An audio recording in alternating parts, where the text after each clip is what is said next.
So first of all, I have a question for you here tonight. How many of you love horror movies? Raise your hand. Okay, I see one brave soul in the audience. How many of you like roller coasters? Raise your hand. Adrenaline junkies of some sort. I have to be honest and say those things, they were never quite my cup of tea.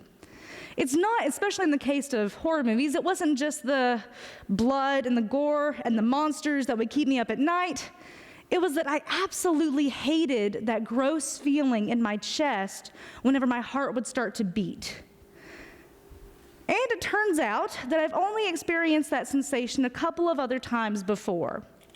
One of those times was whenever I was in about 5th or 6th grade, and I was visiting Grandfather Mountain, which is close to here, and there's this big suspended bridge. Well, it turns out I learned that day that I'm afraid of heights. What a convenient time to hear. And on top of this ravine, essentially perched on this bridge, I was trying to get from one edge to the other. It was a windy day, nonetheless. So you can imagine this bridge swinging back and forth. It earned its name of a swinging bridge. Fortunately, I got through it.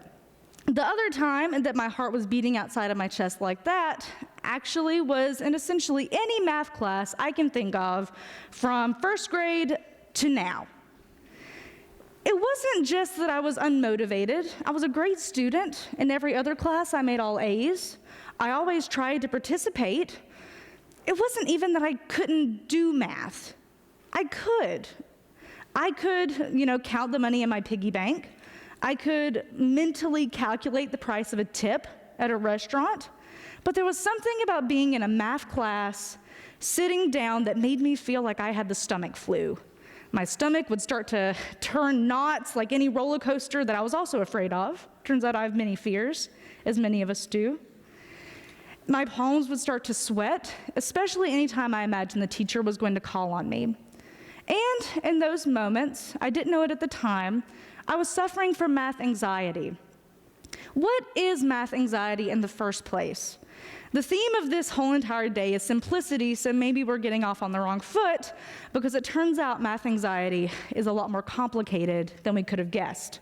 Math anxiety is a negative emotional or mental response to math, aka a fight or flight response. There's a section in our brain called the amygdala that is the fear siren, the big red button, so to speak. And for me, that fear siren lit up, guess when?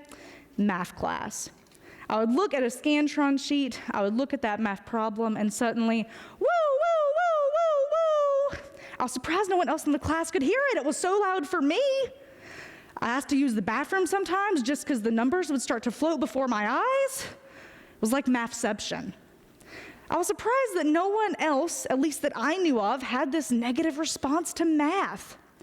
And it wasn't just me. Although it's hard to even acknowledge or diagnose math, because it turns out most horror movies don't feature finding the circumference of a circle. And most students with math anxiety don't go screaming in terror from their classrooms, or at least not that I've seen. Math anxiety, as it turns out, has multiple facets that really complicate the whole issue. Parents' expectations, the effectiveness of your teachers, social anxiety, learning disabilities, bullying, gender norms. Well, I don't know if we can ever really simplify something that has this many components in the first place. And so it's easy to see how math anxiety definitely may not be as simple as we first thought. It's not just that we dislike math, it's not even that we're just bad at math. It's that there are so many cultural roots that lead us to feel this way. Even now, as someone who wants to be a teacher, I sometimes open up and I say, look, just like I'm doing now, I have math anxiety. It's not just that I'm bad at math in kind of the cutesy way that we see on TV. It's that it genuinely makes me feel sick to my stomach. Well, a response I oftentimes hear is, you're an English major. English majors just aren't that good at math anyway. Or people will say, oh, you're a girl. Girls tend to not be that good at math in the first place. You're not the only one. But really, these problems feed into the bigger list of issues that prevent our students from having these skills that they need in the real world. So flashing back to my days, whenever I didn't quite know what to call my upset stomach, trembling hands, heart beating outside of my chest, I did as many other people naturally do in math class. I disconnected. I started writing poetry. It was a great way for me to fulfill my anxiety, to distract myself from the math that freaked me out. And whenever I was doing it, I would feel accomplished. I would feel like as you do a word puzzle and you twist the words to fit the meaning, and finally you say, yes, I figured out this problem. That's what I felt like whenever I would write a poem. Sometimes it would take me several class periods to write one. But whenever I finally did, whenever I twisted those syllables into place to make those words work, it felt like I had done something great.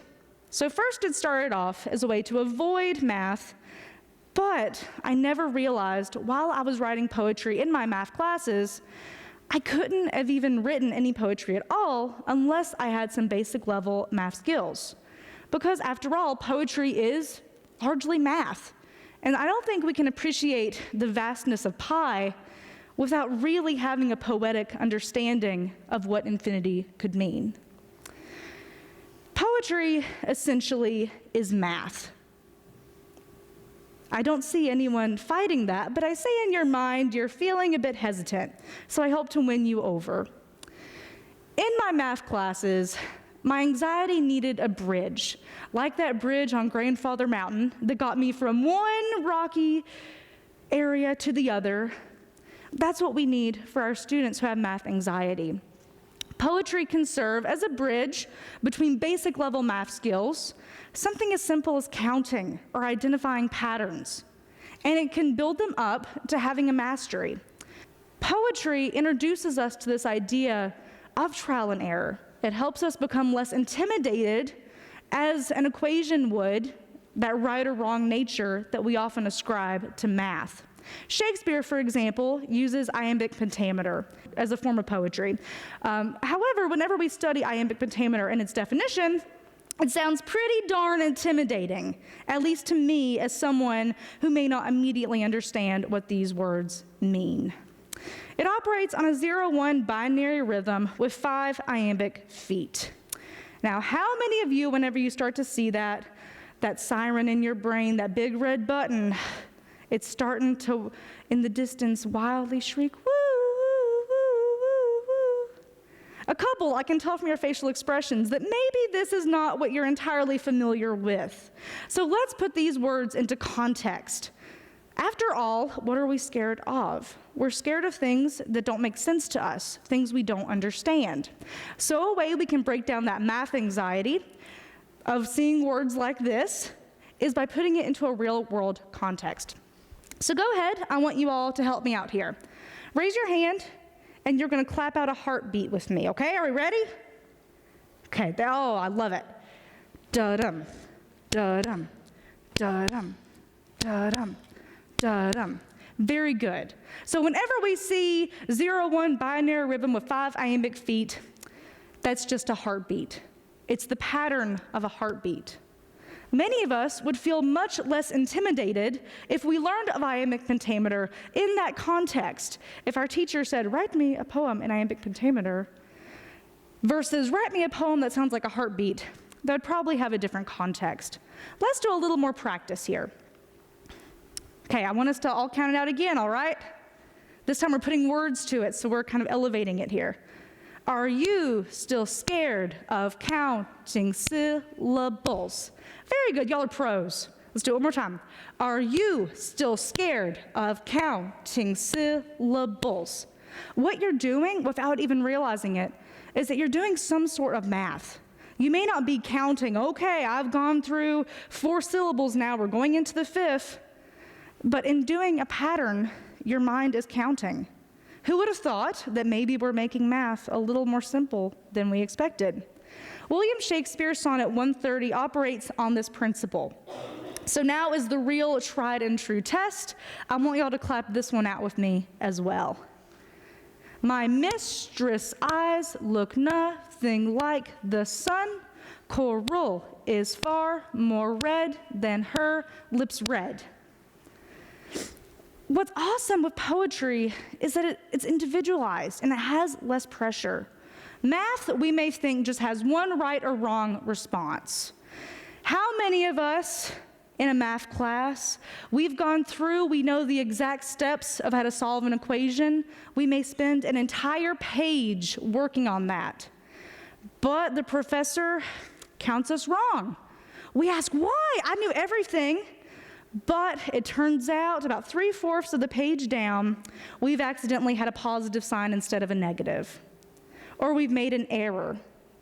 Unfortunately, for many of us with math anxiety, that prospect of getting something wrong, of not having that exact right answer, may prevent us from even trying, which happens for many of us with any sort of anxiety at all. But poetry operates on the principle of trial and error.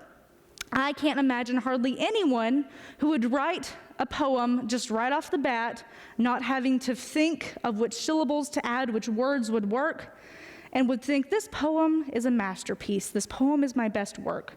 No, it takes revision, and students learn that over time. It also has a form. An equation is a form. An equation would require students to plug in certain words, certain ideas to work it out. Is a poem any different? In that students, in order to write a stanza of a sonnet, they would need to have, the 10 syllables per line in order to meet 14 lines. So poetry is much more similar to math than we ever would have expected. And as well, on the basic level, they're learning patterns, especially if they're using iambic pentameter, that heartbeat sound. And even more than that, they're counting and practicing those basic level math skills. It's individualized in that while we're scared that in a math problem, our response, sorry, if it's not the right answer at the bottom, your whole entire work is wrong. 2 different students could write 2 very different sonnets about 2 completely different things. But they both would be correct, so to speak. They both would meet that form. They all would have 10 syllables per line, 14 lines. But one sonnet is about love, the other hate. One about fear, the other joy. One about nature, the other a city life. And would those different results, those different ends, be wrong? Not at all. Because in poetry, even though you're practicing these math skills, that individualization is really, really heralded as the root of authenticity. The Golden Fib is an example of how poetry really serves not only based upon math, not only is it built from these math principles of counting, finding patterns, but it helps us better understand certain mathematic ideas in the first place. The Fibonacci sequence, I have to be honest, I knew nothing about it, and it scared the living daylights out of me until I was writing this talk. And whenever I was trying to teach myself, what is the Fibonacci sequence, I asked several of my math major friends. They would tell me, and I would instantly hear that little siren in my brain, that amygdala, start to wail in the distance, woo, woo, woo, woo.